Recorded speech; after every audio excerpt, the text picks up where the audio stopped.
नमस्ते बच्चों, विज्ञान के सेशन में आप लोगों का स्वागत है। तारे एवं सौर परिवार, ये हमारा चैप्टर पूरा हो चुका है और आज टर्न है प्रश्न और उत्तर का।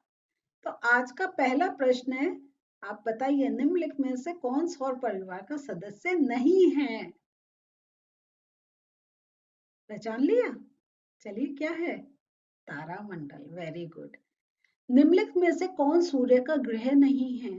सीरियस, बुध, शनि, पृथ्वी। सीरियस क्या है? आ गया ना आंसर? चलिए, सीरियस ही इसका है। सीरियस वो एक तारा है ना? चंद्रमा की कलाओं के घटने का कारण यह है कि हम चंद्रमा का केवल वह भाग ही देख सकते हैं जो हमारी ओर प्रकाश को परावर्तित करता है। हमारी चंद्रमा से दूरी परिवर्तित होती रहती है। पृथ्वी की छाया चंद्रमा के पृष्ठ के केवल कुछ भाग को ही ढकती है। चंद्रमा के वायुमंडल की मोटाई नियत नहीं है। हमें विश्वास है आपने ठीक आंसर सोच लिया होगा। पहला ही आंसर है कि हम चंद्रमा का केवल वह भाग ही देख सकते हैं जो हमारी ओर प्रकाश को परावर्तित करता है। अब रिक्त स्थानों की पूर्ति। सूर्य से सबसे अधिक दूरी वाला ग्रह है नेपच्यून। वर्ण में रक्ताभ प्रतीत होने वाला ग्रह मंगल।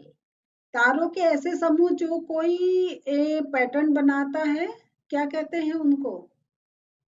तारामंडल। ग्रह की परिक्रमा करने वाले खगोलीय पिंड, क्या कहते हैं उनको? ग्रह की परिक्रमा करने वाले खगोलीय पिंड, उपग्रह। शूटिंग स्टार वास्तव में क्या नहीं है? तारे नहीं है। क्षुद्र ग्रह तथा की कक्षाओं के बीच पाए जाते हैं। किसकी कक्षाओं के बीच पाए जाते हैं? मंगल तथा बृहस्पति की कक्षाओं के बीच पाए जाते हैं। अब ट्रू और फॉल्स बताइए। ध्रुव तारा सौर परिवार का सदस्य है। फॉल्स। बुध सौर परिवार का सबसे छोटा ग्रह है। ट्रू। यूरेनस और सौर परिवार का दूरतम ग्रह है। यूरेनस सौर परिवार का दूरतम ग्रह है। फॉल्स। नेपट्यून। इनसेट एक कृत्रिम उपग्रह है। ट्रू। हमारे सौर परिवार में 9 ग्रह हैं। ये फॉल्स है, पहले 9 ग्रह थे लेकिन अब 8 हो गए क्योंकि प्लूटो हमने हटा दिया। ओरियन तारामंडल केवल दूरदर्शक द्वारा देखा जा सकता है। इसमें बच्चों आप लोग को मैचिंग करनी है, तो देखिए ऐसे एरो बना के हम मैचिंग करेंगे तो आंतरिक ग्रह में पृथ्वी आ गया और आगे देखते हैं आंतरिक ग्रह में मंगल भी आता है और बाह्य ग्रह शनि हो गया। तारामंडल में हम मैच कर सकते हैं सप्तऋषि और ओरियन। ठीक है, ये मैंने सेम कलर से दिखाए हैं। और पृथ्वी के उपग्रह चंद्रमा। ठीक है, यदि शुक्र संध्या तारे के रूप में दिखाई दे रहा है तो आप इसे आकाश में किस भाग में पाएंगे?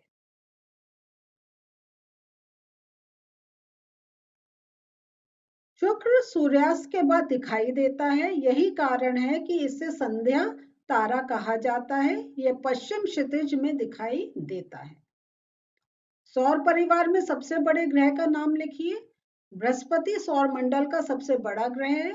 यह इतना बड़ा है कि लगभग 1300 पृथ्वी को इस विशालकाय ग्रह के अंदर समा सकती है। हालांकि बृहस्पति का द्रव्यमान हमारी पृथ्वी से लगभग 318 गुना है। तारामंडल क्या होता है? किन्हीं 2 तारामंडल के नाम लिखिए। पहचाने जाने योग्य आकृतियों वाले तारों के समूह को तारामंडल कहते हैं। आपके एग्जाम्पल्स आ गए सप्तऋषि, ओरियन, कैसियोपिया आदि।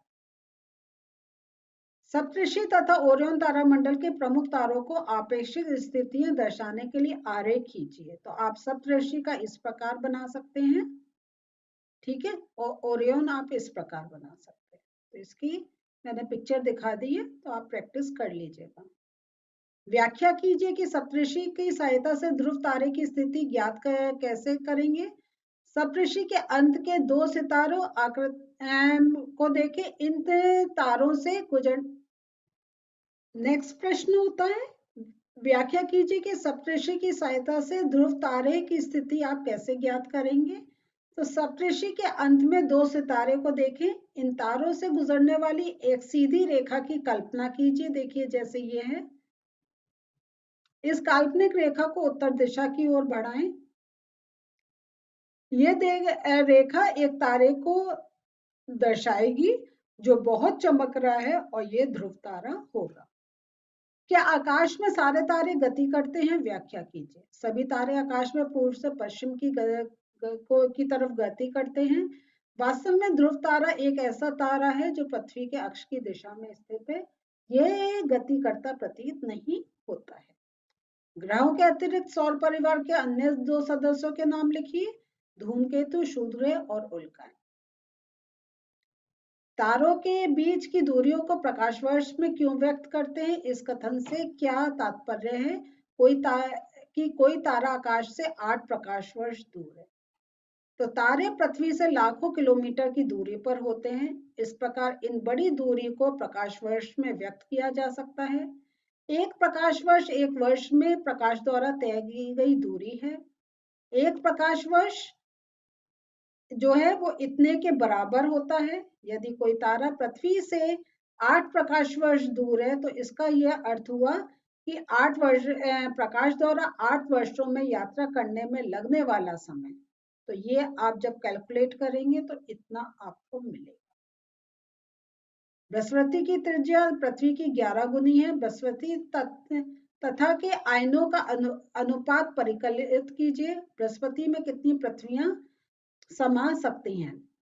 तो मान लेते हैं कि पृथ्वी की त्रिज्या r है, इसलिए बृहस्पति की त्रिज्या 11r होगी। बृहस्पति का आयतन अपॉन पृथ्वी का आयतन, तो ये आपने आयतन लिया और फिर ये कैलकुलेशन हो गया। तो जब हम आयतन लेते हैं तो 4/3 पाई r³ इसका फॉर्मूला होता है। तो 11 यहाँ पे, क्योंकि बृहस्पति का आयरन 11 11r का है, तो ये हमने लिया और पृथ्वी का हमने r माना है। ठीक है, उसके अकॉर्डिंग हमने कैलकुलेट कर। तो आयतन का अनुपात 1331:1 है, इसलिए बृहस्पति 1331 पृथ्वी को समायोजित कर सकता है। भुजों ने सौर परिवार को निम्नलिखित आरेख खींचा। क्या यह आरेख सही है? यदि नहीं तो इसे संशोधित कीजिए। मंगल और शुक्र, यूरेनस और नेपट्टून की स्थितियों को परस्पर बदलना जाना चाहिए। ग्रहों की स्थिति नियमानुसार है। सो बच्चों, ग्रहों की स्थिति देखें तो बुध, शुक्र, पृथ्वी, मंगल, बृहस्पति, शनि, यूरेनस तथा नेपट्टून। तो यहाँ पे जो आरेख है तो इसमें क्या है, तो यहाँ हमें मंगल और शुक्र, यूरेनस और नेपट्टून की स्थितियों को परस्पर बदलना होगा। तो याद रखें कि हम जब भी कुछ एक इस टाइप से बनाए तो उसमें हमारा क्या है कि ये हमें इसी सीरीज में ही लिखना होता है। तो सूर्य से सबसे पहली कक्ष में बुध आएगा, फिर शुक्र, फिर पृथ्वी, फिर मंगल, बृहस्पति, शनि, यूरेनस तथा नेपट्टून। तो बच्चों, आज हम लोगों ने प्रश्नों के उत्तर देख लिए और अगर हमने चैप्टर को ध्यान से पढ़ लिया और जो मैंने नोट्स आपको दिए उनको लर्न कर लिया है तो आप बहुत इजीली इन प्रश्नों के उत्तर दे सकते हैं। तो रिवाइज करते रहें, जो नोट्स है उनको लिखकर कॉपी में याद रखें, तो आप प्रश्नों के उत्तर देने में आपको कठिनाई नहीं होगी। तो ये सारे प्रश्नों के उत्तर आपके सामने थे। कोई और प्रश्न है तो आप हमसे ऐप के थ्रू पूछ सकते हैं। मिलते हैं नेक्स्ट सेशन में एक नए चैप्टर के साथ। बाय।